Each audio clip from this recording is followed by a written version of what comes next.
They dragged the widow out of her chair like she was nothing, right beside a man calmly sipping coffee. The crowd looked away, everyone except him. When one thug finally noticed the tattoo on his hand, it was already too late. If this story pulled you in, go ahead and subscribe so you never miss what's ahead. I've got another unforgettable story coming tomorrow. And while you're here, drop a comment and tell me where you're watching from. I love seeing people tuned in from all over the world. Okay, let's get back into it. The widow, sitting 3 tables away, had stopped crying weeks ago. Leon Powles noticed this first, not the tears, but their absence. The dangerous kind of silence. He'd come to enemy territory for observation, nothing more. A quiet cup of coffee. A read on how his rival ruled these streets. But when Jack and Roman stormed through the hanging lights and grabbed her by the arm, Leon realized something. Some things you can't just observe. Some things demand a response. The night rain hadn't stopped when Leon Powles stepped out of the unmarked sedan 4 blocks from the Canal District. He came alone. No security detail. No armored convoy. No visible weapons. Just a man in an expensive black suit walking through streets that didn't belong to him. Yet, he looked exactly like what he was, someone with power. Dark hair slicked back with precision, visible tattoos creeping up his neck and coiling across his hands. A black suit tailored to perfection despite the grime of his surroundings. Polished shoes clicked against wet cobblestone. But here, in this territory, looking dangerous meant nothing. Everyone here worked for someone dangerous. He'd blend in through brazenness, not disguise. The tattoo on his left hand told the real story, but only to those who knew how to read it. Most wouldn't. Most would see just another enforcer grabbing late-night food. That was enough. Leon Powles was a name that made other criminals careful. The Mafia boss who'd turned 3 territories into 7 before his 35th birthday. Who negotiated first, but never twice. Whose reputation was built on precision, not spectacle. He controlled ports, transport routes, protection networks, all functioning through fear, loyalty, and cold efficiency. But the Canal District was different. It belonged to a rival. A man who ruled through chaos instead of order. Through public humiliation instead of private resolution. Through breaking people who couldn't fight back. Leon had been watching for months. Tonight, he'd come to see it himself. The taco stand sat at the edge of the main canal, where string lights hung between rusted posts, and the smell of grilled meat mixed with engine oil and wet concrete. Tacos El Jefe glowed in yellow neon above the weathered tin roof. Abierto 24 HRS burned pink beside it, reflected in the dark water below. A handful of plastic tables scattered across cracked pavement. Workers in stained uniforms, night shift laborers with tired eyes. People too exhausted to care who sat beside them. Leon chose a table near the water's edge. The wood was scarred and uneven, the chair wobbling slightly as he sat.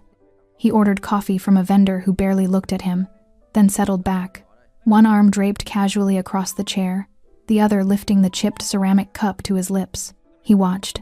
The canal stretched endlessly in both directions, dark water moving slowly beneath bridges strung with more lights. Buildings rose on either side, old industrial structures converted into cheap apartments, their windows glowing yellow and blue from televisions inside. Laundry hung from balconies despite the rain. Music drifted from somewhere unseen, competing with the hum of generators and distant traffic. This was the edge of the city most people forgot existed, where rules bent, where police rarely came, where territory wasn't marked on maps but understood through violence. The widow arrived 20 minutes later. She didn't order food, didn't speak to anyone, just sat at a corner table near the kitchen, staring at the dark water, her hands folded in her lap like she was waiting for permission to exist. Jasmine Anders. Leon had seen her file, 42 years old, husband dead 6 months, a low-level dealer who'd worked for the current territory boss, 2 children, ages 9 and 12, worked cleaning offices during the day, avoided everyone at night. No family nearby, no support system, trapped, but it was her stillness that caught his attention now, the way she sat perfectly upright, hands trembling slightly despite being folded tight. The way her eyes stayed fixed on nothing, unfocused, like staring too hard at the world might shatter what little control she had left. She wore a simple floral dress, pale yellow with small prints, modest and worn, and a thin cardigan that did nothing against the cold. Her dark hair was pulled back, revealing a face that had once been warm but now carried only exhaustion. What struck Leon most was how the other customers reacted to her. A construction worker at the next table shifted his chair away slightly, angling himself so his back faced her. The taco vendor glanced toward her twice, then quickly looked away, his jaw tight. A woman waiting for her order saw Jasmine and chose to stand, rather than sit at the empty table beside her. Fear, not of Jasmine herself, but of being associated with her, of being noticed near her, of whatever invisible mark she carried. Leon sipped his coffee and waited. The rain picked up, drumming harder against the tin roof. The string lights swayed, casting shifting shadows across the wet pavement. A truck rumbled past on the street behind them, its headlights cutting through the mist before disappearing. Jasmine didn't move. Leon studied her with the same quiet intensity he brought to everything. This was how he'd built his empire, not through recklessness, but through observation, understanding the patterns, reading the silence between words, knowing when power was real and when it was performance. Here, the silence told him everything. This woman was being watched, controlled, used as an example. He'd seen it before in other territories. A widow inherits her husband's debts, can't pay, becomes leverage. Her children become collateral. The cycle continues until she breaks completely or disappears. It was efficient, in a brutal way. One death becomes ongoing profit. Leon set his coffee down, his expression unchanged. He'd come here to observe how his rival operated, to understand the weaknesses in this territory before making his move. He'd expected cruelty, his rival was known for it, but seeing it up close, quiet and methodical, stirred something he usually kept buried. Anger, not the explosive kind, the cold kind, the kind that calculates. He was about to stand, about to approach her table with some excuse, ask for directions, comment on the rain, anything to gauge her situation directly when he heard them. Footsteps, heavy, confident, coming from the street behind the stand. Leon's eyes shifted without moving his head. Two men emerged from the shadows between buildings, walking with the swagger of people who'd never been told no. Both wore tank tops despite the cold, their arms covered in tattoos. One was leaner, with a gray shirt stretched tight across his chest. The other was broader, darker tank top showing off muscular arms, his face set in permanent aggression. They headed straight for Jasmine's table. The vendor saw them and immediately looked down, suddenly very focused on cleaning the grill. The construction worker stood up and walked away, leaving his half-eaten food behind. The few other customers found reasons to turn away, to check their phones, to stare intently at nothing. Jasmine saw them too.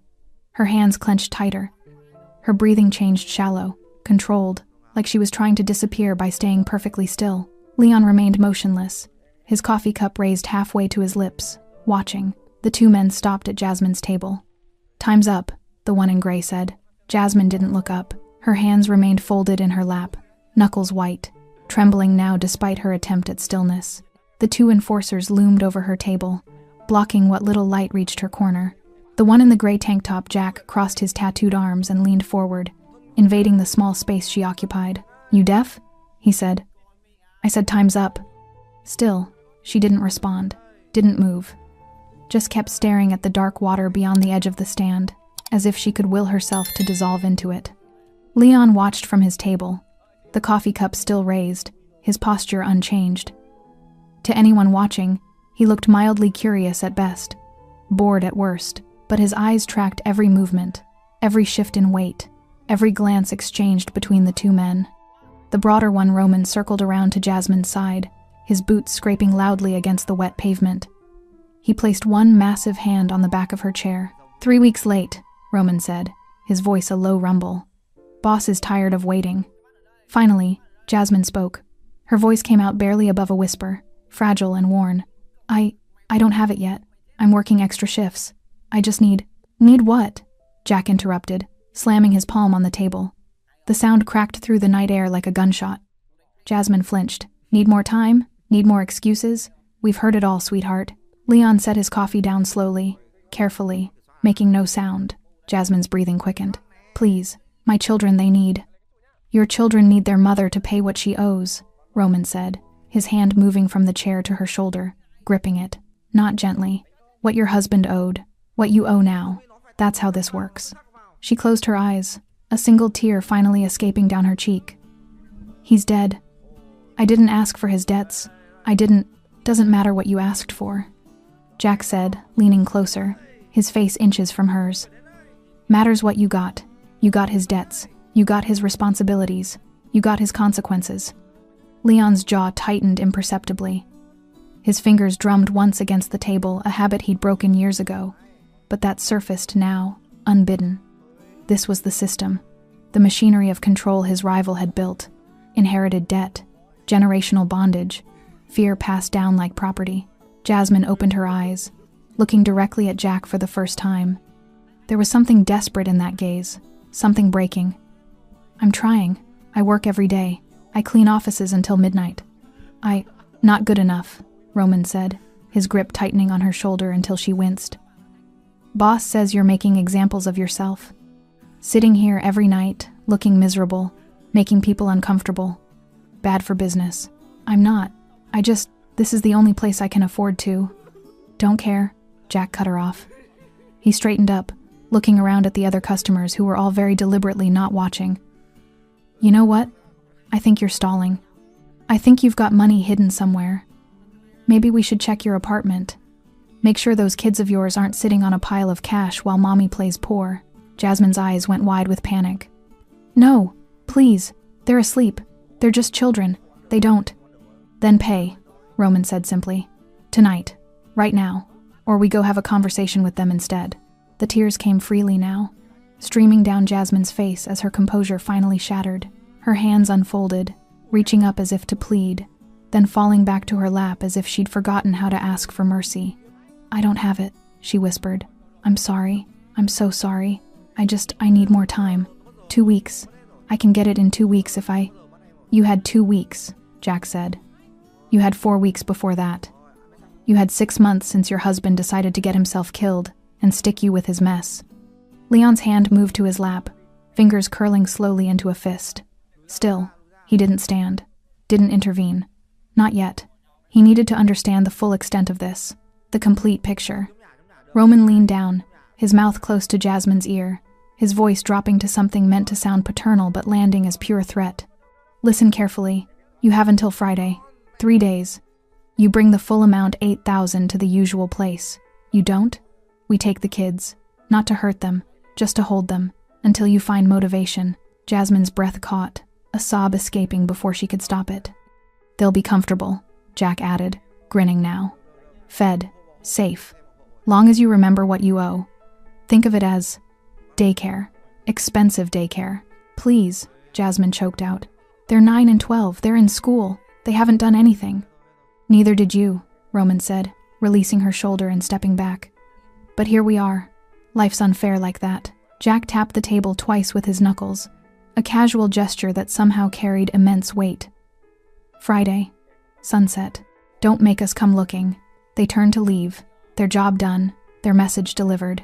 As they walked past Leon's table, Jack glanced at him briefly, the kind of look enforcers give everyone, checking for problems, asserting dominance through eye contact alone. Leon met his gaze with complete indifference, then looked away, reaching for his coffee as if nothing in the world mattered less than 2 thugs walking by. They disappeared into the shadows between buildings, their laughter echoing back across the water. Jasmine sat frozen, her hands covering her face now, shoulders shaking with silent sobs. Around her, the other customers slowly returned to their food, their conversations, their lives. The vendor went back to grilling, the music continued playing. The rain kept falling, as if nothing had happened, as if a woman hadn't just been told her children would be taken in 3 days. Leon lifted his coffee cup, studying Jasmine over the rim. She wasn't just depressed, as he'd initially thought. She was drowning, trapped in a system designed to extract everything until there was nothing left but compliance or disappearance. Her husband, whoever he'd been, had likely started with small debts, small jobs, small compromises. Then came bigger ones. Then came death, sudden or inevitable. And the debt didn't die with him. It transferred, mutated, became her burden, her children's future. 8,000, 3 days. Impossible numbers for a woman who cleaned offices. Leon set his cup down and stood slowly, his chair scraping against the pavement. Jasmine didn't notice. She was still hidden behind her hands, trying to breathe, trying to hold together pieces that had already broken. He walked toward her table, his footsteps deliberate, his shadow falling across her grief. She looked up, startled, eyes red and swollen. Leon said nothing at first, just studied her. Then, quietly, "How long has this been happening?" Jasmine stared at Leon like he'd spoken a foreign language. Her lips parted, but no sound came out. She blinked rapidly, trying to process why a stranger in an expensive black suit was standing at her table, asking questions no one else dared to ask. She started, then stopped, her eyes darting toward the shadows where Jack and Roman had disappeared. Fear replaced confusion. "Please, don't. Just don't." Leon pulled out the chair across from her and sat down uninvited. Up close, he could see the full weight of what she carried, the dark circles under her eyes, the way her hands wouldn't stop trembling even when she pressed them flat against the table, the exhaustion that went deeper than missing sleep. "How long?" he repeated, his voice low, calm. Jasmine shook her head quickly, wiping at her tears with the back of her hand. "You don't understand. You can't. They'll think I talk to you. They'll think I'm—" Her breath hitched. "You need to leave. Please. They're gone," Leon said simply. "They're always watching," she whispered, glancing around the taco stand. The vendor was pointedly ignoring them. The few remaining customers had their backs turned. Even when you can't see them, that's how this works. That's how they— She stopped herself, realizing she was already saying too much. Leon leaned back slightly, giving her space, making himself less threatening. "The debt? It was your husband's?" Jasmine's jaw tightened. For a moment, she looked angry not at Leon, but at the question itself. At the truth it represented. 6 months ago, yes, now it's mine. His name died with him, but what he owed? That's forever, apparently. How much did he actually borrow? She laughed bitterly, the sound hollow and broken. 2,000, maybe 3. I don't even know anymore. They don't exactly provide itemized statements. Every week there's a new fee, new interest, new charges for being late, for needing time, for breathing wrong. She met his eyes directly now, something fierce breaking through the fear. 8,000. That's what they say I owe today. Next month it'll be 10. The month after, 12. It never ends. That's the point. Leon said nothing, just listened. "My husband," Jasmine continued, her voice dropping again. "He was trying to start a business, a food truck, something legitimate. But he needed money for permits, equipment, licenses. The banks wouldn't touch him, no credit, no collateral. So he went to them." She gestured vaguely toward the darkness. "They said it was a loan, fair terms, 6 months to pay back with interest. He believed them. And when he couldn't pay, they offered him work instead. Deliveries, they called it. Just driving packages across the city. Easy money to cover the interest while he got the truck running." Her voice cracked. "He did 3 deliveries. On the 4th, the police stopped him. He panicked, tried to run, crashed into a telephone pole going 80 miles an hour.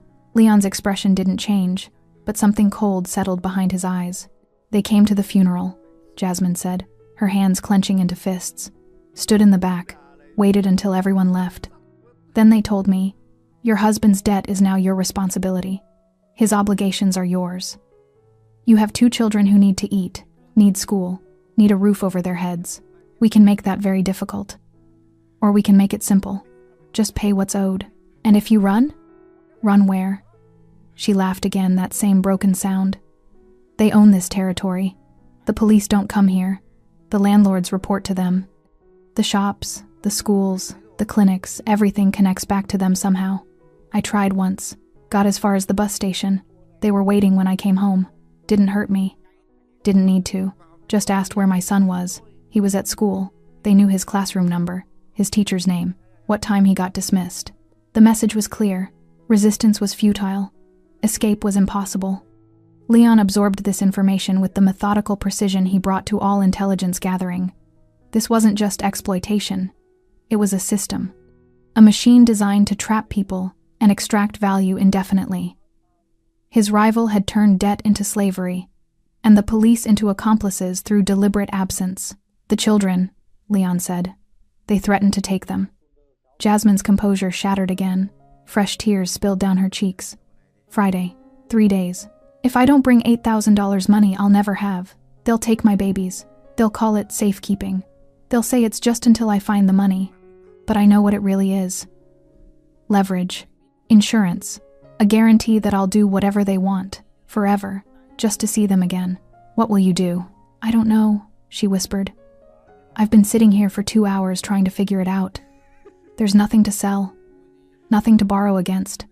No one to ask for help. Everyone here is just as trapped as I am. I could. She stopped, the thought too terrible to voice. Could what? They offered me work before. Not deliveries, different work. The kind they offer women who run out of options. Her voice was barely audible now, shame and desperation mixing into something toxic. I said no, but if it means keeping my children. Leon's jaw clenched. This was the final stage of the system. Push someone until they had nothing left. Then offer them the choice, degradation or loss.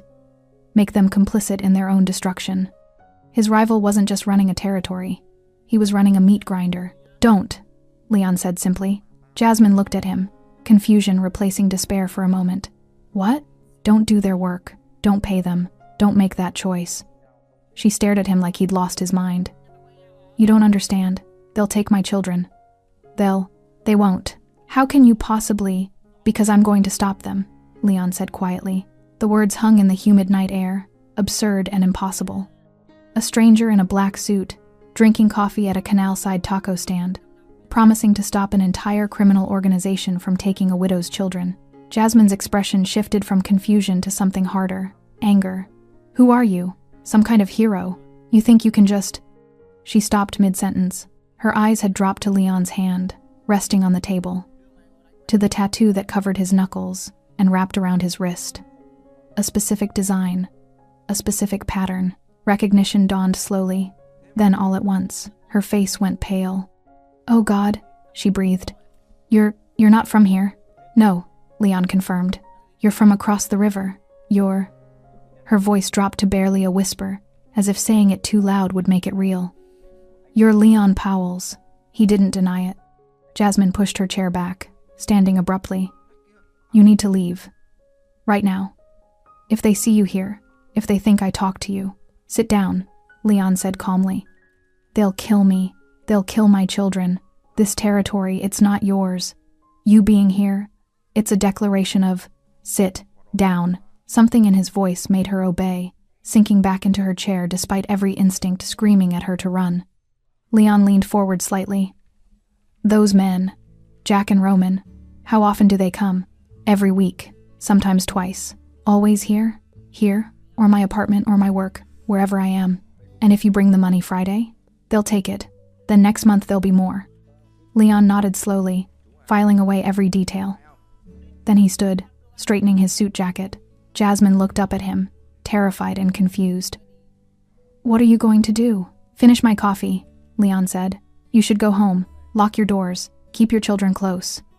That's it? That's your plan? He looked down at her, and for the first time, something almost gentle crossed his features. Trust me, Mrs. Anders. By Friday, you won't owe anyone anything. Before she could respond, before she could ask how he knew her name, he walked back to his table, sat down, and lifted his coffee cup, as if the conversation had never happened. Jasmine stood frozen for a long moment, then gathered her small purse and hurried away into the night, glancing back once, twice, unable to reconcile what had just occurred. Leon watched her go, then pulled out his phone. He typed a single message. Position confirmed. Jack and Roman. Visual confirmation needed. Follow, but don't engage. The response came within seconds. Already on them, boss. Leon set his phone down and took another sip of coffee. The night rain continued falling. And somewhere in the shadows, Jack and Roman had no idea they were already being hunted. Leon didn't have to wait long. 20 minutes after Jasmine disappeared into the rainy night, the footsteps returned.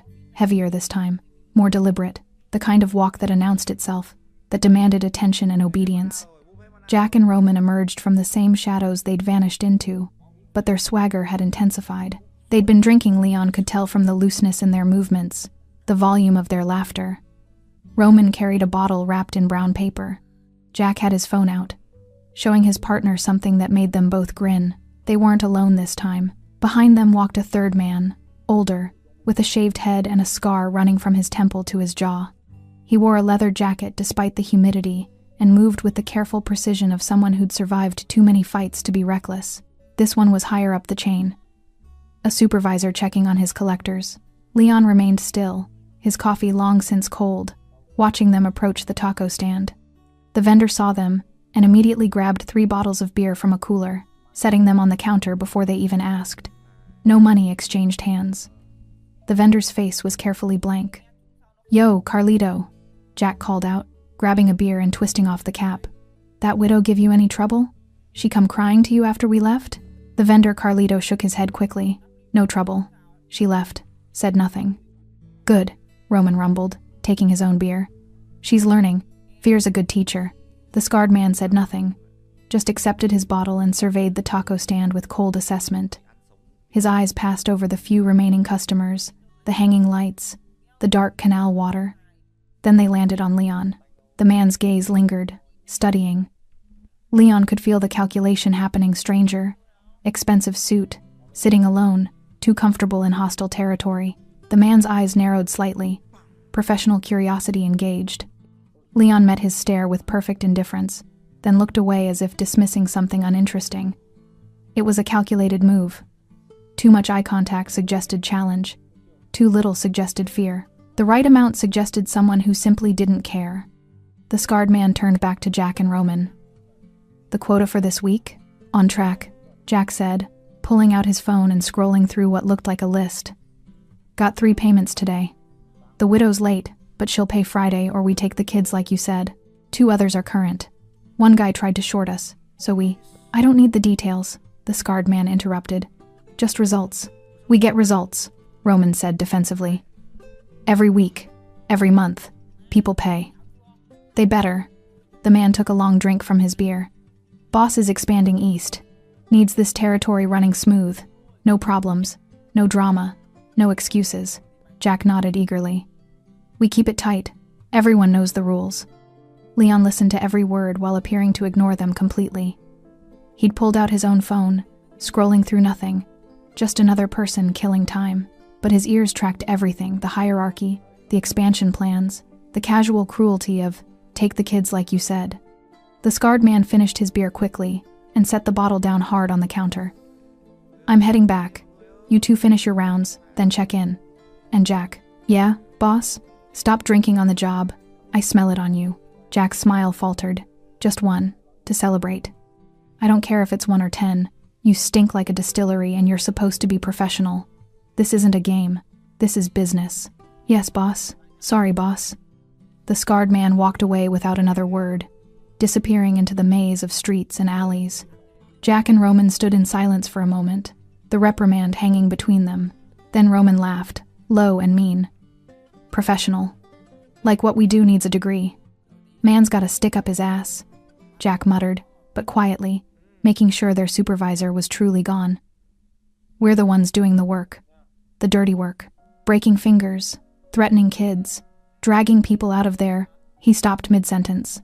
His eyes had drifted back to Leon's table, and this time, something changed in his expression. The casual arrogance drained away, replaced by sharp focus. "Yo," Jack said to Roman, his voice lower now. "You see that guy?" Roman turned, following his partner's gaze. "What guy?"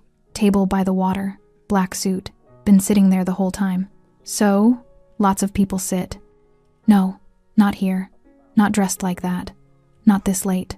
Jack took a step toward Leon's table, his body language shifting from relaxed to predatory.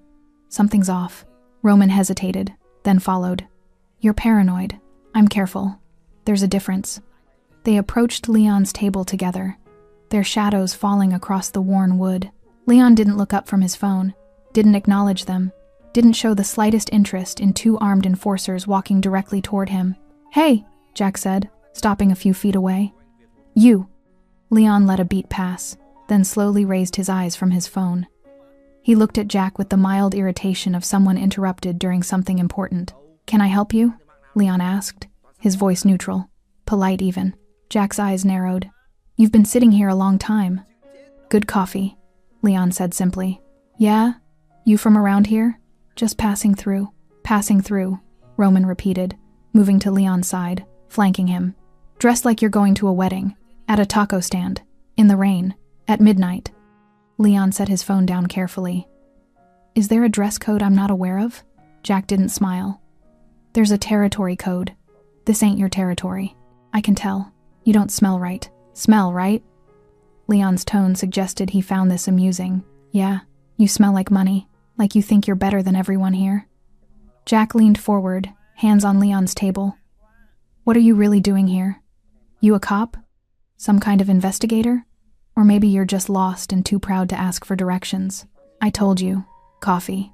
Bullshit, Roman said flatly. Nobody comes here for coffee. They come because they live here, work here, or they're doing business. Which one are you? Leon considered them both with the calm assessment of a butcher choosing cuts of meat.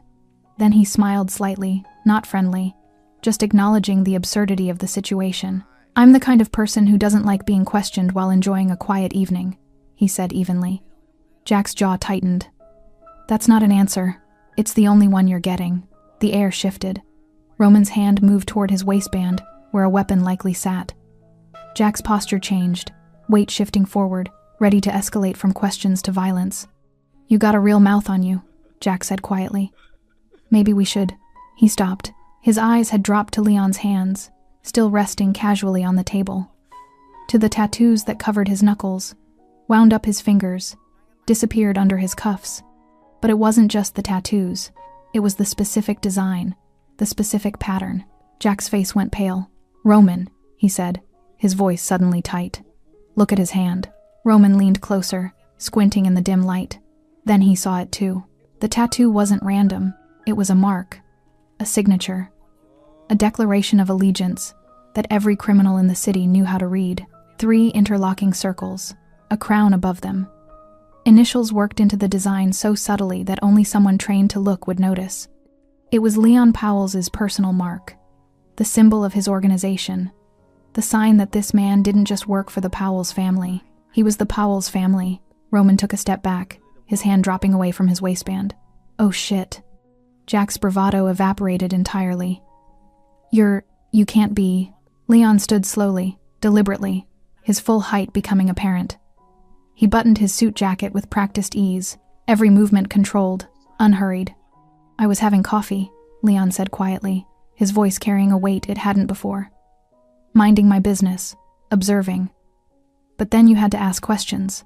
We didn't know, Jack stammered. We thought you were... You thought I was nobody, Leon finished. Someone you could intimidate. Someone who'd fold when you flexed. Roman's eyes darted around the taco stand, looking for backup that wasn't coming, for witnesses who were deliberately not watching. Mr. Powell's, Jack said quickly, his tone completely changed, respectful now, fearful. We meant no disrespect. We were just doing our job. If you'd known, you would have left me alone, Leon said. But you didn't know. And that tells me something useful. What? Roman asked, though he clearly didn't want the answer. Leon smiled, and there was nothing warm in it. It tells me your boss doesn't control this territory as well as he thinks he does. It tells me his people are sloppy, overconfident, drunk on the job. Jack opened his mouth to defend himself, then closed it, realizing anything he said would only make things worse. Now, Leon continued, taking a single step forward. Both men flinched. You're going to go back to whoever sent you, and you're going to tell them that Leon Powell sends his regards. That's a declaration, Roman said, his voice shaking. You're in our territory. You're starting. A war? Leon finished. No, I'm finishing one that hasn't started yet. Big difference. He moved past them, walking calmly toward the street. Then he paused, turning back. Oh, and gentlemen, the widow, Jasmine Anders. Consider her debt paid in full. Jack's eyes went wide. We can't just the boss will. Tell your boss, Leon said softly, that if anyone touches her, or her children, or even looks at them wrong, I will personally dismantle everything he's built, street by street, block by block, until there's nothing left but memory. He didn't wait for a response. Leon walked into the rain-soaked night, leaving 2 terrified enforcers standing frozen at an empty table. Behind him, Jack pulled out his phone with shaking hands. We need to call this in, he said. We're dead, Roman whispered. We're so dead. The war had begun, and neither of them had seen it coming. Jasmine was halfway home when she heard footsteps behind her. She walked faster, clutching her worn purse against her chest, the rain soaking through her thin cardigan. The street was empty, too empty for this time of night. The few working streetlights cast long shadows that seemed to reach for her. The footsteps matched her pace. Her heart hammered. She told herself it was nothing. Just another resident. Just someone else trying to get home in the rain. But the instinct that had kept her alive these past 6 months screamed otherwise. She turned a corner, walking faster still. The footsteps turned with her. Jasmine's breath came quick and shallow now. 2 more blocks to her apartment. 2 more blocks to her children. Asleep and safe behind a locked door that wouldn't stop anyone who really wanted in. Mrs. Anders. The voice was calm, familiar, not threatening. She spun around, nearly slipping on the wet pavement. Leon stood 10 feet behind her, hands in his pockets, looking as composed as if they were meeting for tea, instead of on a dark street at midnight. Jesus Christ, Jasmine gasped, one hand pressed to her chest. You can't just— I apologize, Leon said, closing the distance between them but stopping at a respectful distance. I didn't mean to frighten you. I wanted to make sure you got home safely. Why? The word came out sharp, accusatory. Why would you care? Why would you— She stopped, realizing. Did they see you following me? Did Jack and Roman— They saw me, Leon confirmed.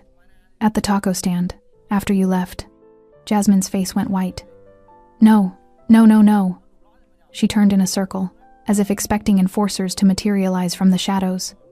They'll think I talked to you. They'll think oh God, they'll think I went to you for help. They won't think anything, Leon said calmly. You don't understand. Her voice rose, panic overtaking fear. You being there, talking to me, and then talking to them, it connects us. They'll assume I knew who you were. They'll assume She couldn't finish, couldn't voice what they'd assume. Jasmine. Don't. She backed away from him. Don't say my name like we're friends, like you know me. You've just killed me. Do you understand that?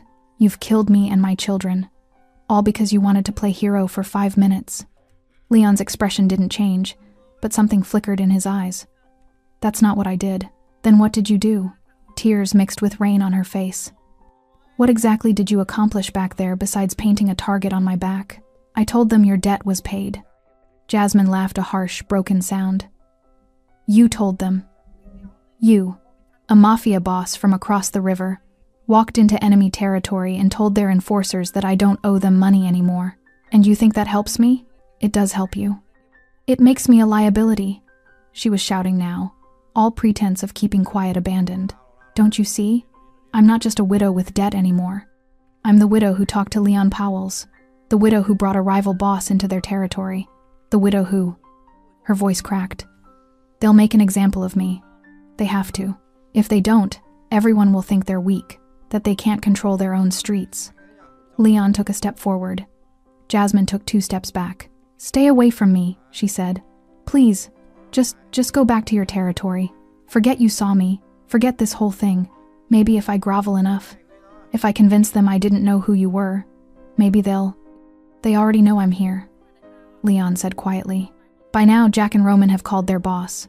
Word is spreading. The question isn't whether they know, it's what they do about it. Then you've started a war, Jasmine whispered. No, I've prevented one. How? How have you prevented anything except my death? Leon was quiet for a long moment, rain dripping from his hair, his expensive suit slowly getting ruined.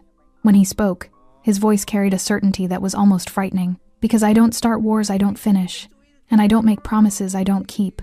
Jasmine stared at him, searching for sanity in his words and finding only conviction. You promised me I wouldn't owe them anything by Friday. You can't keep that promise. You're one man in someone else's territory. You have power across the river, but here you're just an intruder. She stopped. Her phone was ringing. The sound cut through the rain, shrill and insistent. Jasmine fumbled in her purse with shaking hands, pulling out a cheap smartphone with a cracked screen. Unknown number. Her blood turned to ice. Don't answer it, Leon said. But it was too late. Her finger had already pressed accept, muscle memory from 6 months of conditioning. When they called, you answered. Always. Hello? Her voice barely worked. Mrs. Anders. The voice on the other end was smooth, cultured, nothing like Jack or Roman's street swagger. This was someone higher up, someone who made decisions instead of following orders. I hope I'm not calling too late. No, I know. It's fine. Good. I wanted to discuss something with you, a situation that's developed tonight. You see, 2 of my associates encountered someone interesting at your usual location. They tell me this person showed particular interest in your circumstances. Jasmine's eyes locked on Leon, who stood perfectly still, listening. I didn't. Please, Mrs. Anders, let's not insult each other with denials. You were seen speaking with Leon Powells, at length, just before he made certain declarations about your debt. I didn't know who he was, Jasmine said desperately. He just sat down. He asked questions. I didn't. Whether you knew or not is irrelevant, the voice continued, uninterested in her panic. What matters is the optics. You understand optics, yes? What things look like. Please, my children are safe, for now. But I'm afraid your timeline has changed. Originally, you had until Friday to produce $8,000. Given tonight's complications, I'm going to need you to bring $10,000. Tomorrow night, 6 p.m., the usual location. $10,000? Tomorrow? Jasmine's legs nearly gave out. That's impossible. I can't. There's no way. Then I suggest you ask your new friend for help, the voice said coldly. Since he seems so interested in your welfare. Surely a man of his resources can spare $10,000 for a woman he's taken such concern over. He's not my friend. I don't even... Tomorrow, 6 p.m., 10,000. Or we collect your children from school, and you can explain to them why Mommy's poor choices led to their extended vacation. The line went dead. Jasmine stood frozen, phone still pressed to her ear, the rain soaking through to her skin. What did they say? Leon asked quietly. She lowered the phone slowly, turned to face him, and for the first time, the fear transformed into something else. Anger. Pure, hot, desperate anger. $10,000, she said, her voice shaking. Tomorrow night. Because of you. Because you couldn't just drink your coffee and mind your own business. Jasmine. No. She threw her phone into her purse and turned away, walking toward her apartment. You wanted to help? This is help? Making everything worse? Making impossible debts more impossible? Leon followed at a distance. I can give you the money. She spun around. And then what? I give it to them and they let me go? They forget you exist? They forget you challenge them in their own territory? She laughed bitterly. You don't understand how this works. The money isn't the point anymore. I'm the point. I'm proof that they can't be challenged. That even when Leon Powells himself declares someone untouchable, they can still reach them. They won't. You keep saying that, Jasmine said, exhausted now. Like saying it makes it true. They'd reached her apartment building a 3-story structure with crumbling concrete and barred windows. Jasmine stopped at the entrance, digging for her keys. Go home, Mr. Powells, she said without looking at him. Go back across the river. Back to your territory where people actually fear you. Here you're just a man who made things worse. She found her keys, unlocked the door. I meant what I said, Leon called after her. About your debt. About protecting you. Jasmine paused in the doorway, then looked back at him one final time. Her face was older than her years, lined with exhaustion and grief, and a resignation that came from expecting nothing and receiving less. My husband said the same thing, she said softly. That he'd protect us, that he'd fix everything, that I should trust him. She swallowed hard. They pulled him out of that crashed car in pieces. You want to help me, Mr. Powells? Don't make promises you can't keep to a woman who's already buried one hero. She walked inside and let the door swing shut behind her. Leon stood in the rain, watching the building. A light turned on in a 3rd-floor window. Jasmine's apartment. He could see her silhouette moving inside, checking on her children probably, making sure they were still safe. Still there. He pulled out his phone and made a call. Status, he said when it connected. 4 men positioned around the building, came the reply. 2 on the street, 1 in the alley, 1 on the rooftop across the way. No one gets in or out without us knowing. Good. Maintain position. I want eyes on her until this is finished. Boss, if they realize we're here, they already realize, Leon said. That's the point. Let them see. Let them know she's protected.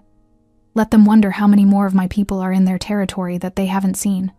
He ended the call and stood for another moment, water dripping from his suit, his carefully maintained appearance slowly dissolving in the rain. Jasmine was right about one thing. He'd made her situation worse. In the short term, at least. But she was wrong about another. He always kept his promises, even the ones made to women who'd stopped believing in heroes. Leon turned and walked into the night. Behind him, from a fourth-floor window of an abandoned building, Jack watched through binoculars. "He's leaving," Jack said into his phone. "Follow him," came the response, "but carefully. I want to know where he goes, who he meets, how many people he brought with him." Jack lowered the binoculars, his hands still shaking from earlier. "Boss," he said carefully, "is this really smart? Going after Powell's? Starting this?" There was a long pause on the other end. Then, "He started it when he walked into my territory. I'm just going to finish it." The line went dead. Jack stood in the darkness, watching Leon's figure disappear into the rain-soaked streets, and knew with absolute certainty that nothing would ever be the same again. Jasmine didn't sleep. She sat at her small kitchen table, a cup of cold tea in front of her, watching the clock on the wall tick toward morning. Every car that passed outside made her flinch. Every creak of the old building made her heart race. She'd checked on her children 7 times since coming home, watching them sleep, memorizing their faces like she might never see them again. Miguel, 12, slept with one arm hanging off the bed, his math homework still scattered across his desk. Sophia, 9, clutched a stuffed rabbit, her small face peaceful in a way that broke Jasmine's heart. They had no idea their world was ending. At 6:47 a.m., Jasmine finally moved. She made breakfast mechanically: scrambled eggs, toast, orange juice, normal things. A normal morning. She woke the children gently, watched them stumble to the table, rubbing sleep from their eyes. "Mom, you look tired," Miguel said, studying her with the too observant eyes of a boy who'd grown up too fast. "Couldn't sleep," Jasmine said, forcing a smile. "Bad dreams." Sophia climbed into her chair, still half asleep. "What kind of dreams?" "Nothing important, baby. Eat your breakfast. You'll be late for school." They ate in comfortable silence, the morning routine, a shield against reality. Jasmine stood at the counter, coffee untouched, watching them, memorizing this, just in case. At 7:30, she walked them to the bus stop like she did every morning. Held their hands a little tighter, hugged them a little longer. "Mom, you're being weird," Miguel said, but he didn't pull away. "I love you," Jasmine said, her voice thick. "Both of you, so much." "Love you too," Sophia said easily, the way children do when they think love is infinite and uncomplicated. The bus arrived, yellow and loud and normal. They climbed on, Miguel helping Sophia up the steps. Jasmine waved until the bus turned the corner and disappeared. Then she stood on the empty street corner and let herself cry for 30 seconds. Just 30. Then she wiped her face, straightened her shoulders, and walked to work. The call came at 2:47 p.m. Jasmine was on her knees scrubbing an office bathroom when her phone rang. She didn't recognize the number, but she recognized the terror that came with unexpected calls. "Hello? Mrs. Anders, this is Principal Reeves from Franklin Elementary." Her blood turned to ice. "Is something wrong? Are my children—" "Your children are fine," the principal said quickly. "But there's been a situation. A man came to the office an hour ago with a note. He said he was your brother-in-law and that there was a family emergency. He had authorization paperwork, your signature, emergency contact information. Everything appeared legitimate." "I don't have a brother-in-law," Jasmine whispered. "My husband was an only child." Silence on the other end. Then, "Oh God, where are my children?" Jasmine's voice rose. "Where are Miguel and Sophia?" "He took them," the principal said, her voice shaking now. "He signed them out." The secretary checked his ID, verified the paperwork. "Everything looked we had no reason to think." "Where are my children?" Jasmine screamed into the phone. Other people in the office building stopped, staring. She didn't care. "We've called the police," Principal Reeves said desperately. "They're reviewing security footage. The man who took them, he was in his 40s, stocky build, wearing a dark jacket." Jasmine hung up.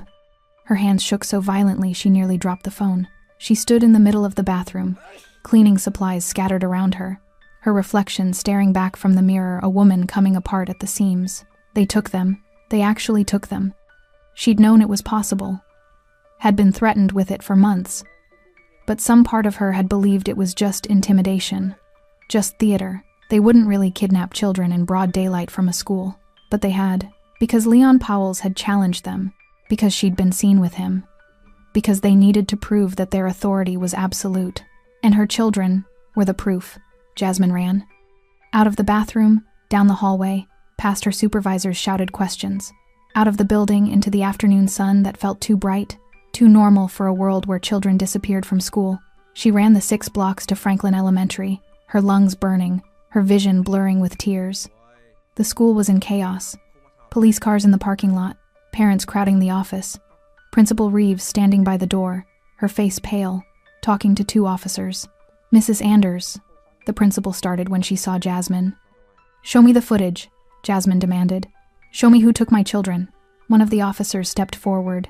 "Ma'am, we need to ask you some questions first. Do you know anyone who might—" "Show me the footage." The principal nodded to the officer, then led Jasmine inside to the main office.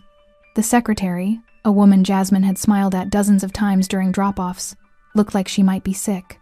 They pulled up security footage on the office computer. 2:03 p.m. A man walks into the frame. 40s, like the principal said. Stocky build, dark jacket, but it was his face that made Jasmine's stomach drop. Roman. Not even trying to hide. Not wearing a disguise. Just Roman, one of the enforcers from last night, walking into her children's school like he belonged there. The footage showed him smiling at the secretary, handing over paperwork, making small talk while she processed the authorization. Then Miguel and Sofia being called to the office, confused but obedient. Roman putting a hand on each of their shoulders, gentle, almost paternal, and walking them out the main entrance. The timestamp read 2:14 p.m., 33 minutes ago. "Do you know this man?" one officer asked. Jasmine couldn't speak, couldn't form words. She just stared at the frozen image of Roman's face, smiling, confident, untouchable. "Mrs. Anders?" Her phone rang. Everyone in the office turned to look at her. She pulled it out with numb fingers. "Unknown number," she answered. "Hello, Jasmine." The smooth voice from last night. "Not Roman. Not Jack. Their boss. I trust you've heard about the situation at your children's school." Jasmine's hand tightened around the phone so hard it hurt. "Where are they?" "Safe. Comfortable. Probably eating pizza and watching cartoons as we speak. My people are very good with children. They'll be perfectly cared for. If you hurt them—" "I won't," the voice said simply. "Unless you give me reason to. This doesn't have to be complicated, Jasmine. You have something I want. I have something you want. We make an exchange. Everyone's happy." $10,000, Jasmine said, her voice hollow. "By 6 p.m. Actually, there's been another adjustment. You see, something interesting happened this morning. 3 of my businesses were visited by fire inspectors. Businesses that have operated for years without problem suddenly have code violations. 2 of my collection houses were raided by police who've ignored those addresses for months. And 4 of my street dealers were arrested in coordinated busts across the territory." Jasmine's breath caught. "Your friend," the voice continued, "has been busy, making calls, pulling strings, applying pressure, so the price has changed again. $20,000. Tonight. Or you can ask Mr. Pauwels to trade your children for whatever war he's trying to start." "20,000? Jasmine's voice broke. "That's impossible. You know that's impossible." "Then I suggest you make it possible. You have his number, don't you? Call him.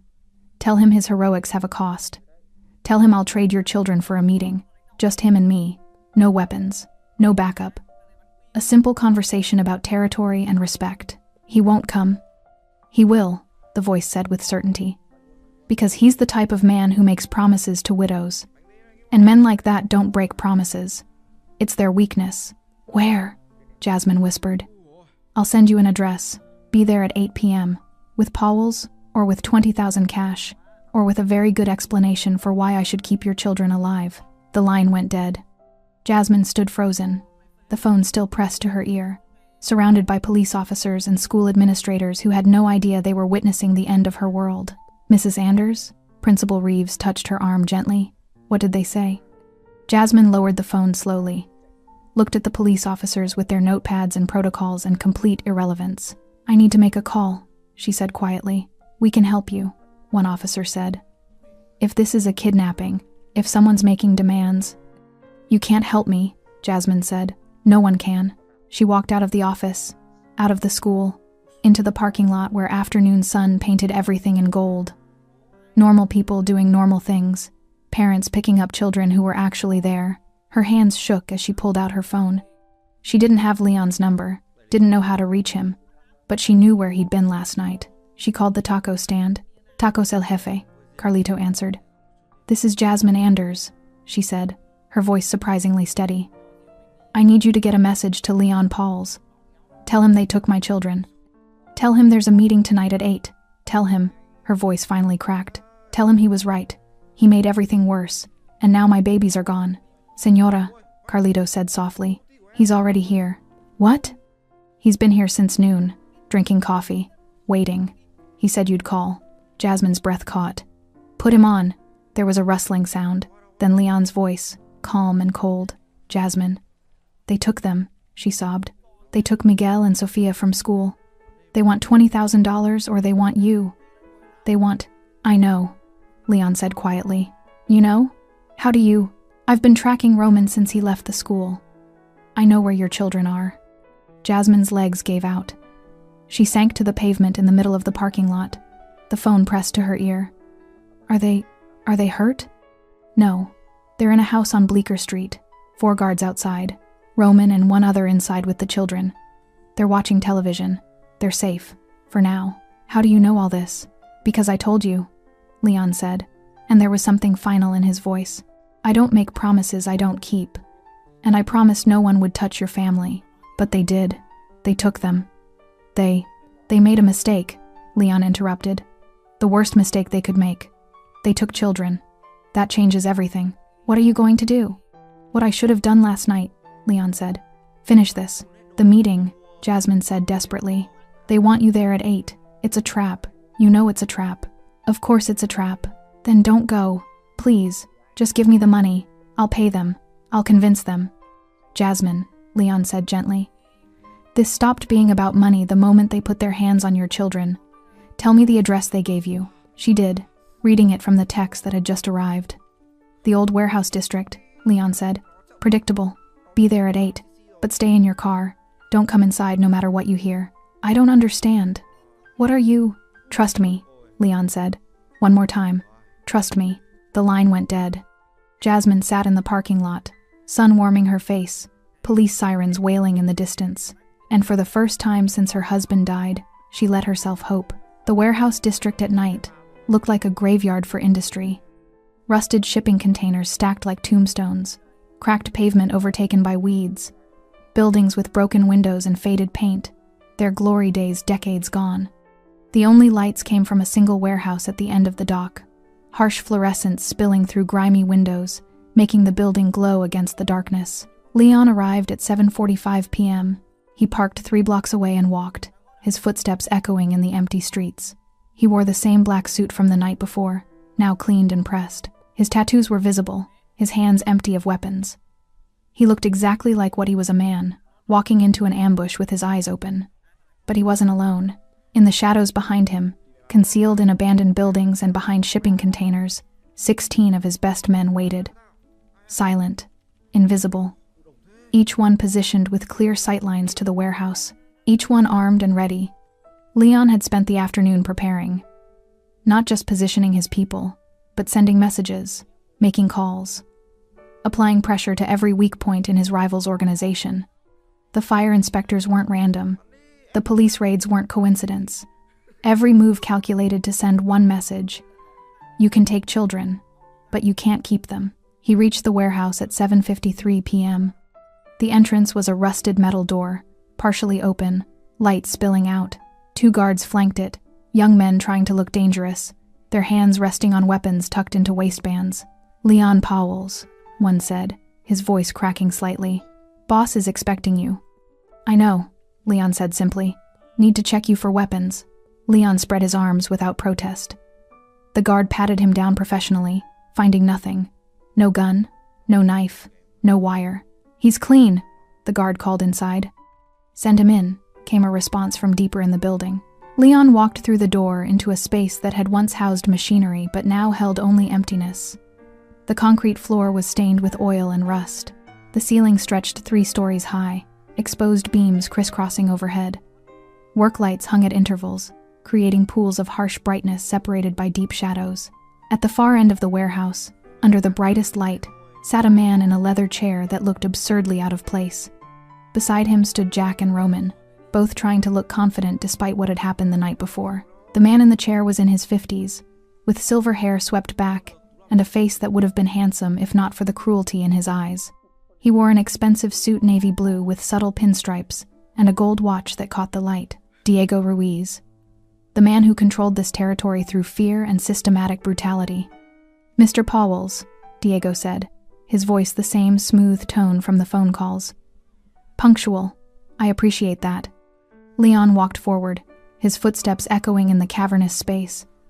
He stopped 20 feet away, making Diego come to him if he wanted closer conversation. "Where are the children?" Leon asked. "Safe," Diego said, spreading his hands. "As promised, I'm not a monster, despite what you might think. I don't hurt children. I simply borrow them, temporarily, until business is concluded." "Business," Leon repeated flatly. "Yes, business." Diego stood, buttoning his suit jacket.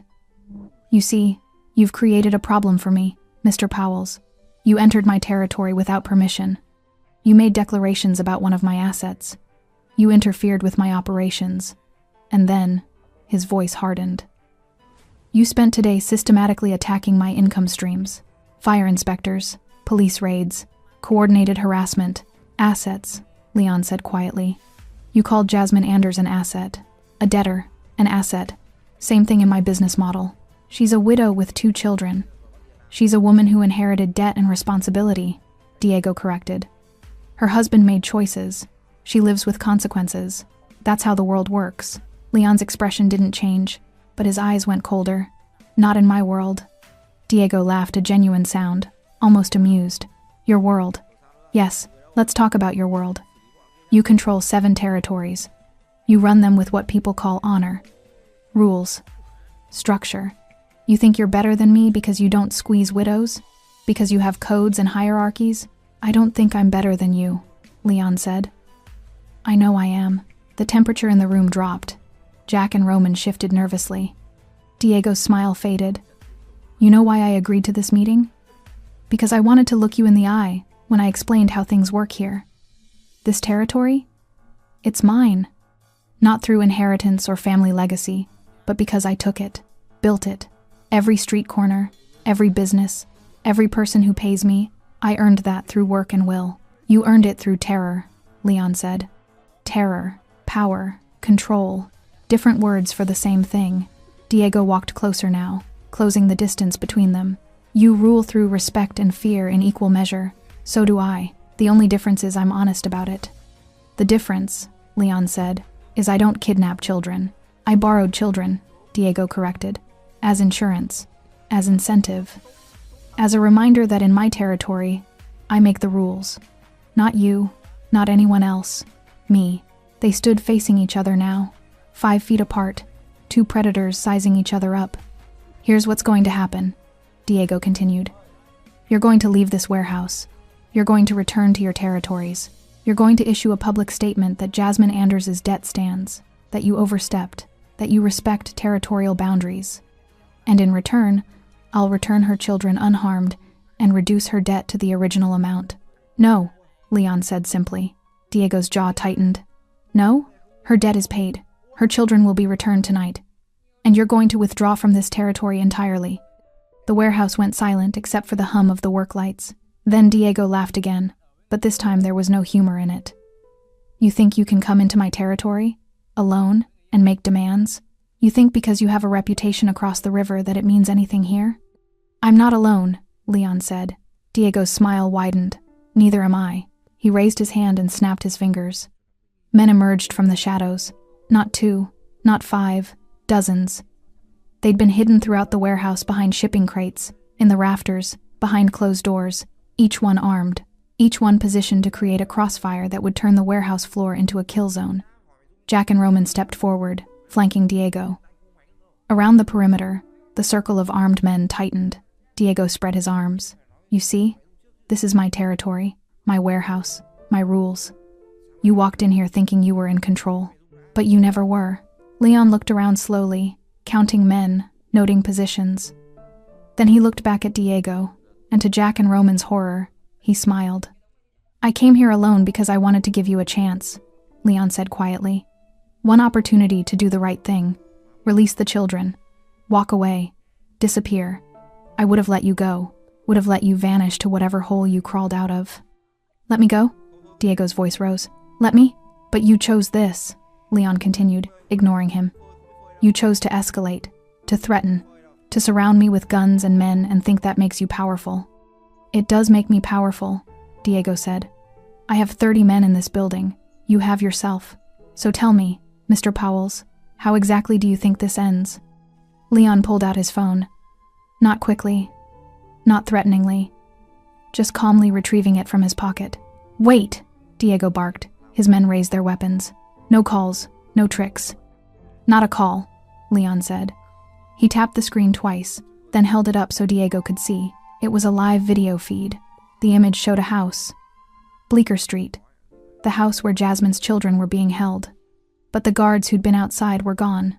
The door was open, and inside, barely visible in the frame, 2 small figures sat on a couch, Miguel and Sofia, alive and unharmed. Standing behind them was one of Leon's men, giving a thumbs up to the camera. Diego's face went pale. You wanted to know how this ends? Leon said, lowering his phone. It ends with your leverage disappearing. It ends with your men realizing they're surrounded. And it ends with you understanding that I didn't come here to negotiate.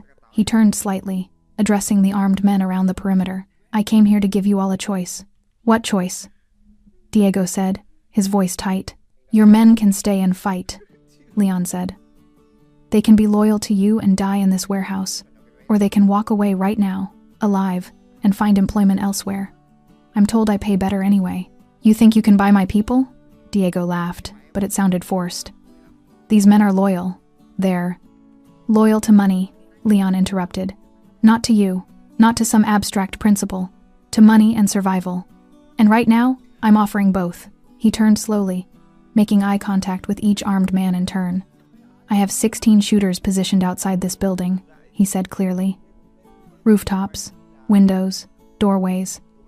Every exit is covered. Every sightline calculated. If shooting starts, none of you walk out. Not Diego, not Jack, not Roman. None of you. He's bluffing, Diego said quickly, but his voice wavered. Am I? Leon pulled out his phone again, tapping the screen. Watch. A red laser dot appeared on Diego's chest. Then another. Then 3 more, dancing across Jack and Roman's torsos. The armed men looked around nervously, seeing laser sights cutting through the dusty air from windows they'd thought were empty. But it doesn't have to be this way, Leon continued. You can walk out, find new employment, live to work another day. All you have to do is lower your weapons and leave. No one moved. Diego's confidence was crumbling, but he fought to hold it. You think you can just... Yes, Leon said simply. I think I can. Silence stretched. Then, from the back of the warehouse, one man lowered his gun. The hell with this, he muttered, and walked toward the exit. Stop, Diego shouted. You walk out that door, you're dead, The man kept walking, pushed through the door, disappeared into the night. No gunshot followed. Another man lowered his weapon. Then another. Stay! Diego screamed, his composure shattering. I pay you, Not enough to die, someone called back. The exodus began. Not everyone. Some men stayed, their loyalty or stupidity stronger than their survival instinct. But more than half walked away, leaving weapons on the ground, heading for exits. Within 2 minutes, Diego's 30 became 12. Jack and Roman looked at each other, then at their boss, then at the exits. Don't you dare, Diego warned them, but Jack was already backing away. Sorry, boss. This ain't what I signed up for. Roman followed, both men moving toward the door, keeping their eyes on Leon. Diego stood alone now except for 10 men. Their loyalty absolute or their stupidity complete. This isn't over. Diego said, his voice shaking with rage. You think you've won? You've just started a war. I'll burn your territories. I'll kill everyone you... Where are Jasmine's children? Leon interrupted. What? You had guards at that house. 4 outside, 2 inside. Where are they now? Diego's mouth opened, then closed. He pulled out his own phone. Dialed. No answer. Dialed again. Nothing. They're alive, Leon said. Unconscious, but alive. I don't kill people for doing their jobs. but they're no longer working for you. Diego's hand shook as he lowered the phone. Leon took a step closer. This territory is mine now. As of tonight, your operations are dismantled. Your income streams are severed. Your people have abandoned you. And the children you took? They're having ice cream with their mother right now. That's impossible. The timeline you couldn't have. I could, Leon said. And I did. Because while you were busy setting this trap, I was already 6 moves ahead. He gestured to the remaining 10 men. You have one chance. Walk away. Tonight. Forever.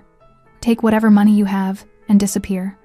Because if I see you in this city again, if I hear your name mentioned in any territory, if you so much as look at Jasmine Anders or her children, I won't send men. I'll come myself. Diego's face twisted with rage and humiliation and fear. You can't. This territory is mine. I built it. You can't just... I already have. The 2 men stared at each other, the space between them charged with violence that hadn't happened yet. Finally, Diego straightened his jacket, trying to salvage some dignity. This isn't over, he said quietly. Yes, Leon said. It is. Diego walked toward the exit, his remaining men following. At the door, he turned back one final time. You'll regret this. Leon's expression didn't change. The only thing I regret is not doing it sooner. Diego disappeared into the night. The warehouse fell silent except for Leon's breathing and the hum of the work lights overhead. He pulled out his phone and made a call. It's done, he said. Bring them home.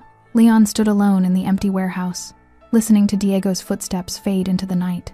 He counted to 30, then pulled out his phone. Now, he said simply. The response was immediate.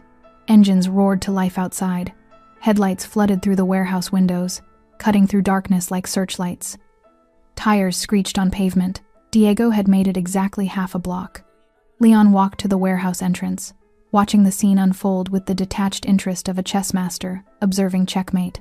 Diego's car, a black Mercedes, sat surrounded, not by 2 vehicles, not by 5, by 12. They'd materialized from alleys, from side streets, from positions carefully chosen hours ago, blocking every escape route, every possible exit. Men emerged from the vehicles, Leon's men. Silent, efficient, armed but not aggressive. They simply stood there, a human wall between Diego and freedom. Diego got out of his car slowly, hands visible, his face a mask of disbelief and rage. You said I could leave, he shouted toward the warehouse. You gave your word. Leon stepped into the light spilling from the entrance. I said you could walk away. I never said how far. This is an ambush. You... Yes, Leon said calmly. It is. The same kind you planned for me. The same kind you've used on countless others in this territory. How does it feel? Diego's remaining men had their hands on their weapons but hadn't drawn them. They were outnumbered 3 to 1, surrounded, and very aware of the laser sights that had reappeared, painting red dots across their chests. What do you want? Diego asked, his voice tight. I want you to understand something, Leon said, walking closer. You thought tonight was about power, about showing dominance, about proving you control this territory through force and fear. I do control it. You controlled it. Leon corrected. Past tense. Because real power isn't about how many guns you can point at someone. It's about knowing when to use them and when they're unnecessary. He stopped 10 feet from Diego, close enough to speak quietly but be heard. You took children, Leon continued. Not soldiers, not rivals, children. A 9-year-old girl and a 12-year-old boy who'd done nothing except have the misfortune of being born to a man who owed you money. Business is... Business, Leon interrupted, his voice hardening. Doesn't involve taking children from schools. That's not business. That's terrorism. That's the tactic of someone who's run out of legitimate power and has to prey on the weakest to maintain control. Diego's jaw clenched. Around them, his men shifted nervously, recognizing the losing position they occupied. Here's what happens now, Leon said. Your operations in this territory end tonight. Your collection routes, your protection rackets, your debt books, all of it transfers to me. Your people can stay and work for fair wages, or they can leave and find employment elsewhere. But you? He leaned closer. You leave this city, tonight, and you never come back. This is my territory, Diego said, but the conviction was gone from his voice. Was your territory? Leon said. You lost it the moment you thought kidnapping children was an acceptable business strategy. One of Leon's men stepped forward, holding a tablet. He turned it toward Diego, showing a screen filled with numbers, addresses, names. "We've already seized your accounts," the man said. "Frozen your assets, contacted your suppliers. By morning, everyone who worked for you will know you're finished." Diego stared at the screen, his face draining of color. That's years of work. That's the cost of your choices," Leon said. "You wanted to play with children's lives. This is what you pay. You can't just take everything. I have rights. You have nothing," Leon said flatly. "And you're alive only because I choose mercy over justice. Don't mistake that for weakness." He gestured to his men. 2 of them moved forward, opening the back door of one of the SUVs. "There's a car waiting," Leon said. "It'll take you to the state line. You'll be given $5,000 and a warning. If you're seen in this city again, if you contact anyone from this territory, if you so much as think about revenge, there won't be a conversation. There won't be a warning. There will just be an ending." Diego looked at the open car door, then back at Leon. For a moment, something like defiance flashed in his eyes. Then he saw the faces surrounding him. The absolute certainty in Leon's expression, the laser sights still painting his chest. The defiance died. "This isn't over," Diego said, but the words were hollow. "Yes," Leon said quietly. "It is." Diego got into the SUV. His remaining men looked at each other, then at Leon's forces, then began surrendering their weapons without being asked. They knew when to fold. The SUV pulled away, taking Diego toward the city limits and exile. Leon watched until the taillights disappeared, then turned to his second in command, a man named Thomas, who'd been with him since the beginning. "Status on the children?" Leon asked. "Safe. Delivered to their mother 20 minutes ago. The house on Bleecker is secured. The guards from inside are being questioned, but they're cooperating. They were just hired muscle. Didn't know about the kidnapping until it happened." "Let them go," Leon said, with a warning. "And the territory? Start making calls. I want every business owner, every resident, every person who paid Diego protection money to know. The old management is gone. New rules apply. Fair prices. No exploitation. No targeting civilians." Thomas nodded, then hesitated. "Boss, taking this territory, it's going to cause ripples. The other families will notice. They'll wonder if you're expanding further." "Let them wonder," Leon said, "but make it clear. I didn't take this territory for expansion. I took it because a widow needed help and children needed protection. There's a difference. Some people won't see it that way." "Then they're not paying attention," Leon said. He pulled out his phone, checking the time. 8:47 p.m. "I need to make a call." He walked away from the dispersing vehicles, back toward the warehouse entrance where the light was better. Dialed a number he'd memorized earlier. Jasmine answered on the first ring. "Mr. Pauls? Your children are home," Leon said. The sound that came through the phone was half sob, half laugh, pure relief. "I know. I'm with them. Thank you. I don't know how to." "You don't need to thank me," Leon said. "You just need to be their mother. That's enough. The debt doesn't exist. Never did. It died with the man who created it." "I don't understand how you did this. Jasmine," Leon interrupted gently. "Sometimes understanding isn't necessary. Sometimes you just accept the gift and move forward." Silence on the line. Then, "Will I see you again?" Leon looked out at the territory that was now his responsibility. At the streets that would need cleaning up, the systems that would need rebuilding, the people who would need protecting. "Probably not," he said honestly, "but you'll be safe. You and your children. That's what matters." "The hero rides off into the sunset?" There was a small smile in her voice. "Something like that. Mr. Powell's? Yes? Thank you for keeping your promise." Leon ended the call and stood in the warehouse doorway, watching his men secure the area, establish new protocols, begin the work of transformation. The sun rose over the canal district, painting the water gold and orange. Leon sat at the same table where this had all begun, drinking coffee that was actually hot this time. Around him, the morning shift arrived, workers grabbing breakfast, vendors opening their stalls, life continuing as it always did. But something had changed. He could feel it in the way people moved, less hunched, less fearful, like a weight had lifted overnight. Carlito, the taco vendor, approached with a fresh pot of coffee. "Refill, senor? Please." Carlito poured carefully, then hesitated. "The word on the street is that Diego is gone. that new management has taken over. That's correct, Leon said. And the new management, it's you? Leon met his eyes. For now. Until I find someone local to run things properly. Someone who understands this community. Carlito absorbed this, then nodded slowly. We've lived under Diego's boot for 3 years. Before him, it was someone else. Always someone taking, never giving back. That changes now. How can we trust that? How do we know you're not just another Diego with better manners?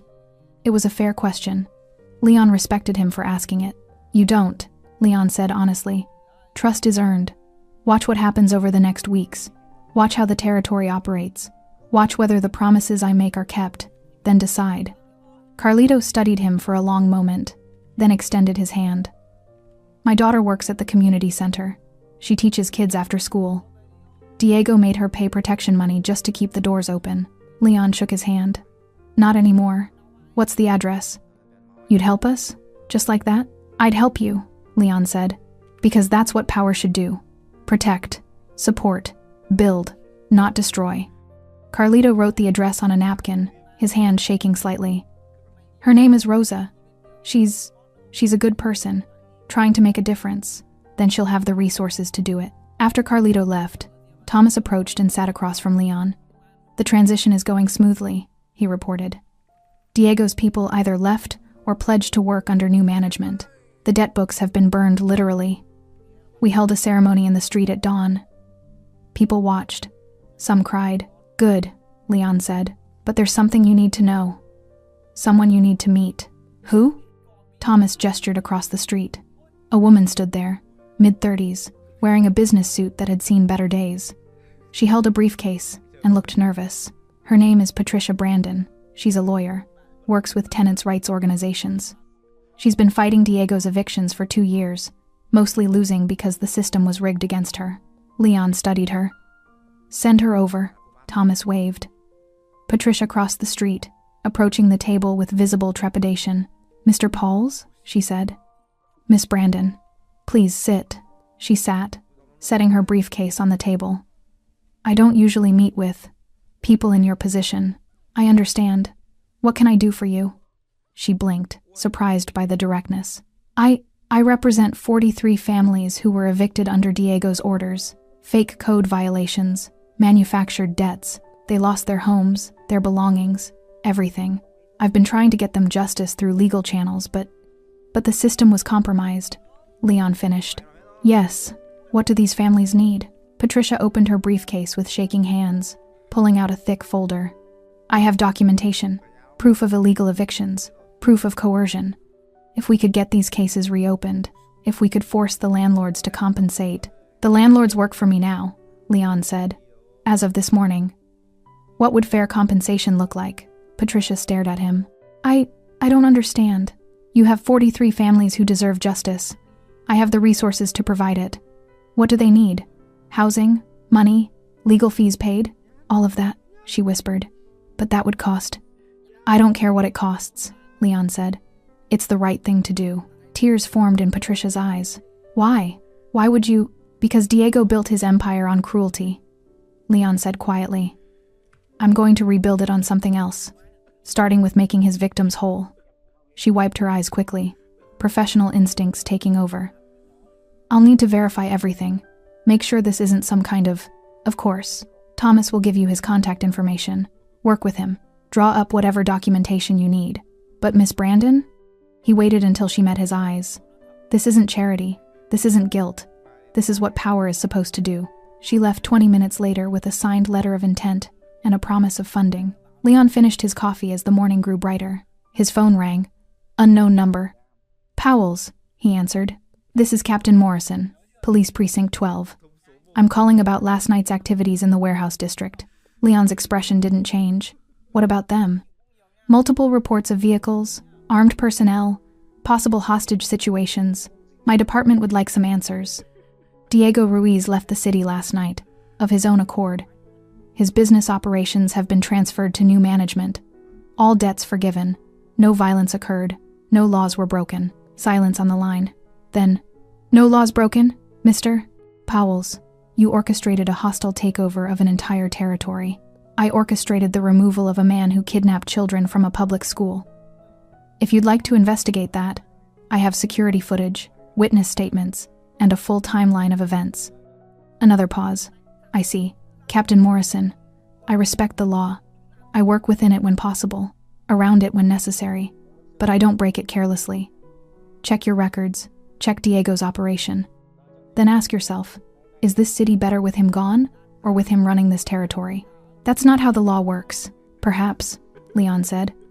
But it's how justice works, and sometimes they're not the same thing. The captain hung up without responding. Leon set his phone down and stood, leaving money on the table, more than the coffee cost, much more. As he walked toward his car, people watched, some with gratitude, some with fear, some with curiosity, but none with the hopelessness he'd seen 2 nights ago. That, he thought, was progress. The evening rain had started again. Leon sat at his usual table, steam rising from his coffee cup, watching the canal water reflect fractured neon. Tacos El Jeff glowed above him. A Beardo 24 HRS hummed beside it. Everything looked the same, but everything had changed. Across from him sat Jasmine Anders. She looked different, not physically, but in the way she carried herself. Her shoulders weren't hunched, her hands weren't trembling. She met his eyes without flinching. The job starts Monday, Leon said. Community center coordinator. It pays fairly. Benefits included. Flexible hours so you can be there when your children get home from school. Jasmine shook her head slowly. I still don't understand why you're doing this. Because you deserve it. That's not an answer. Leon smiled faintly. It's the only one I have. Miguel and Sofia sat at the next table, eating tacos and laughing at something on Miguel's phone. Safe, happy, unaware of how close they'd come to losing everything. They ask about you, Jasmine said. The man who helped us. They don't know the full story, but they know someone intervened. Let them think it was luck. Was it? No, Leon said. It was choice. Yours, mine, theirs. Diego chose cruelty. You chose to keep fighting. I chose to help. That's all power really is, choices and consequences. Jasmine looked at her children, then back at Leon. Rosa Martins called me. The lawyer. She said you're funding the community center expansion. New computers. After-school programs. College prep courses. The community needs it. You keep saying things like that. Like it's obvious. Like powerful men just naturally help people. They should, Leon said simply. Power that only serves itself isn't power. It's tyranny wearing a crown. She studied him for a long moment. Are you a good man, Mr. Powells? Leon considered the question seriously. I don't know. I've done terrible things. Hurt people who probably deserved it and some who didn't. Built an empire on fear and respect in equal measure. But I try. He paused, choosing his words carefully. I try to make sure the world is slightly better, because I exist in it. That's the best I can do. That's more than most, Jasmine said softly. They sat in comfortable silence, the rain drumming overhead, the night alive around them. Finally, Leon stood. I should go. My territory needs attention. This is your territory now, too. For now. But I'm grooming someone local. Someone who understands this place better than I ever could. Someone who'll protect it without needing to be feared. Who? Leon smiled. You'll meet them soon enough. He walked to where Miguel and Sofia sat, crouching to their level. You two take care of your mother, he said. She's stronger than she knows. We will, Miguel promised, while Sofia nodded seriously. Leon stood and walked toward the street. Behind him, Jasmine called out, Mr. Powells? He turned.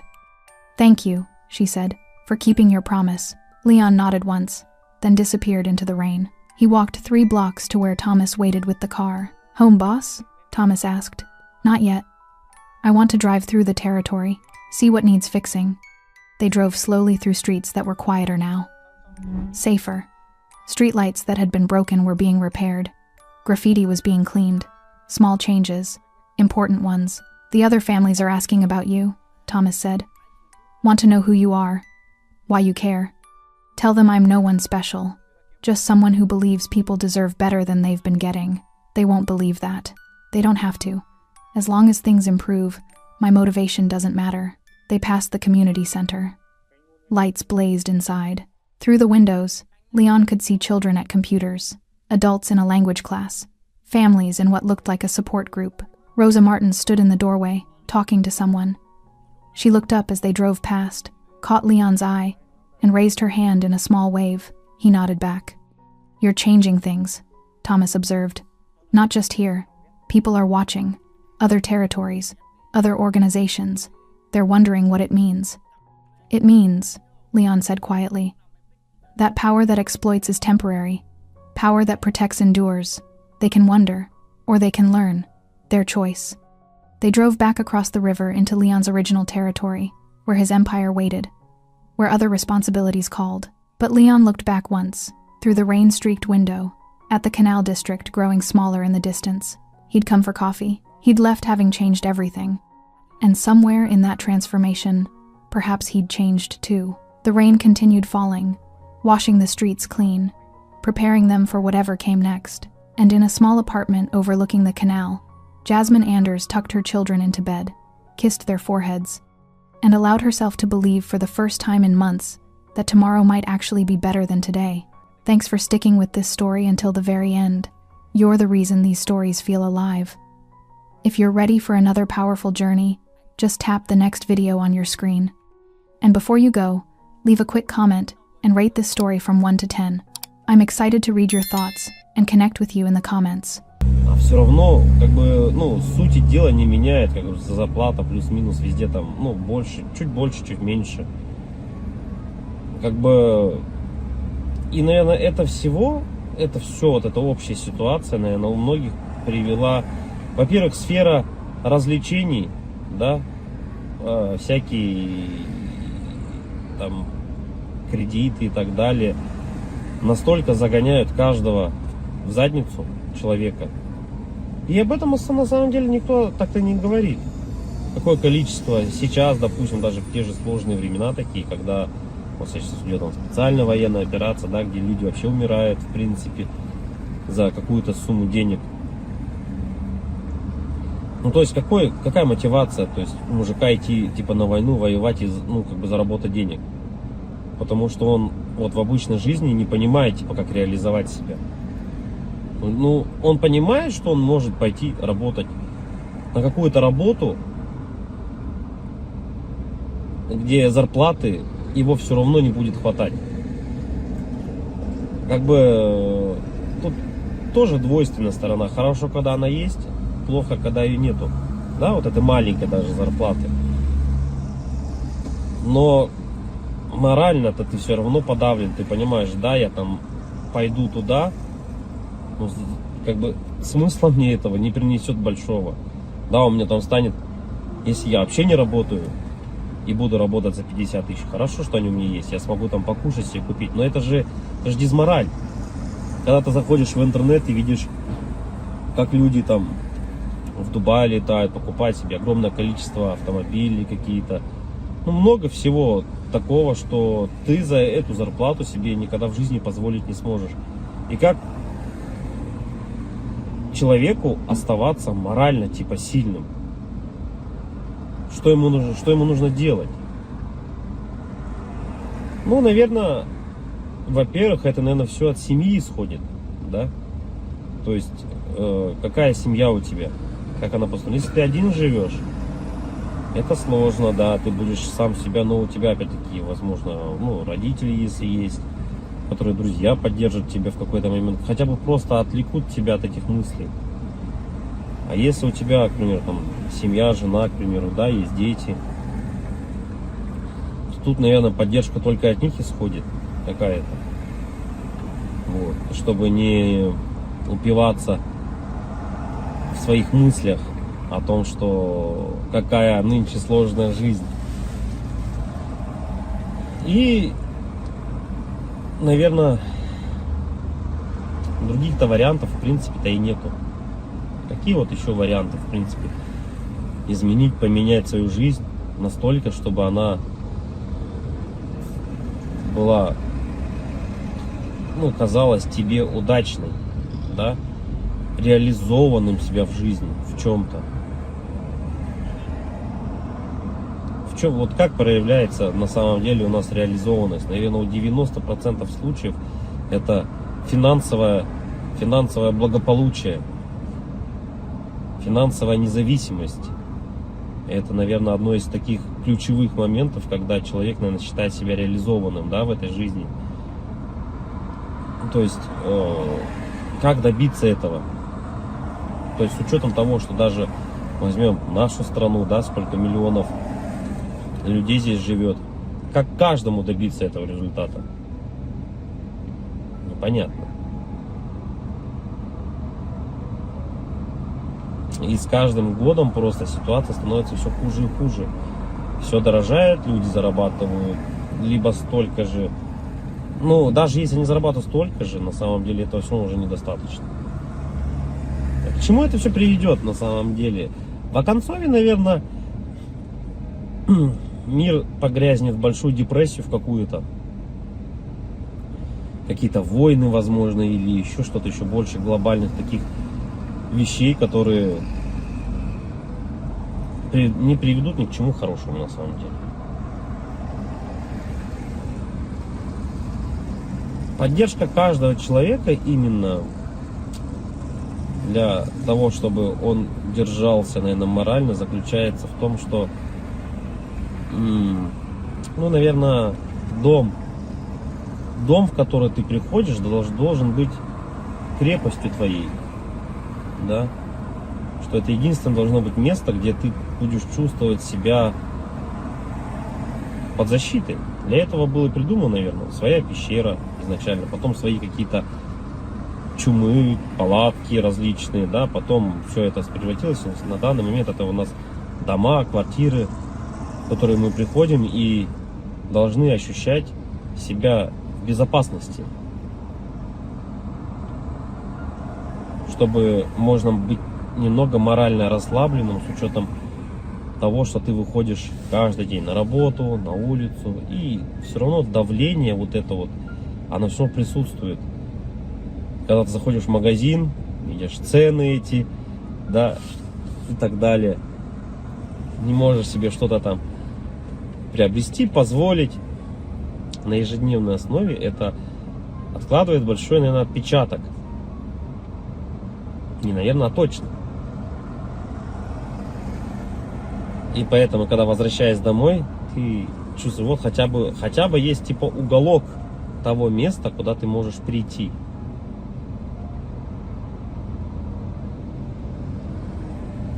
Уголок на самом деле человеку много тоже не надо. Можно хотеть большего, но на самом деле человеку одному много не надо. Да? Ему нужно спальное место, спокойное место, где можно подумать. Ну, это когда ты один, к примеру, да? Когда у тебя есть семья, к примеру, ты приходишь домой, опять-таки, тут хотя бы, да, поговорить о каких-то вещах. Просто об отрешенных вещах, наверное. И, возможно, при этих же условиях у тебя и появляется какая-то дополнительная мотивация для реализации себя. А когда у тебя нету ничего, вот это уже становится проблемой. И это у многих на самом деле. Что значит не иметь ничего?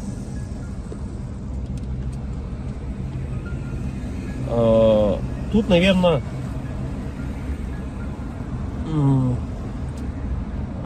самое главное, дизмораль у человека еще возникает при том, что это уже, наверное, где-то в глубине души даже она возникает при даже хорошей финансовой подушке такой, которая у тебя есть, хороших финансовых деньгах, да, то есть, но нету вот внутреннего ощущения, к примеру, дружбы, семьи, любви и так далее.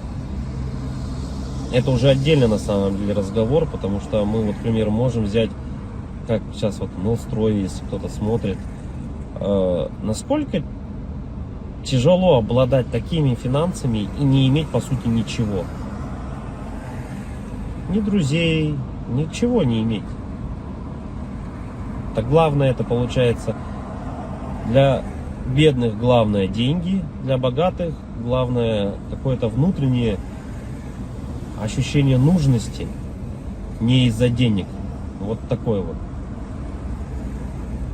И эта борьба какая-то такая и вот эти два слоя общества, богатые и бедные, они друг друга не понимают. На самом деле из-за этого, возможно. Потому что богатый человек, он уже не смотрит на деньги, он не считает эти деньги. Ему важно внутреннее вот это вот ощущение того, что он нужен без них даже. Это как Тони Старку сказали: а кто ты без костюма? Она вот это: я филантроп, тудым-сюдым, он сказал, да? Так и человеку, у которого много денег, ты задашь вопрос: а кто ты без денег? Ну, что ты представляешь себе без денег?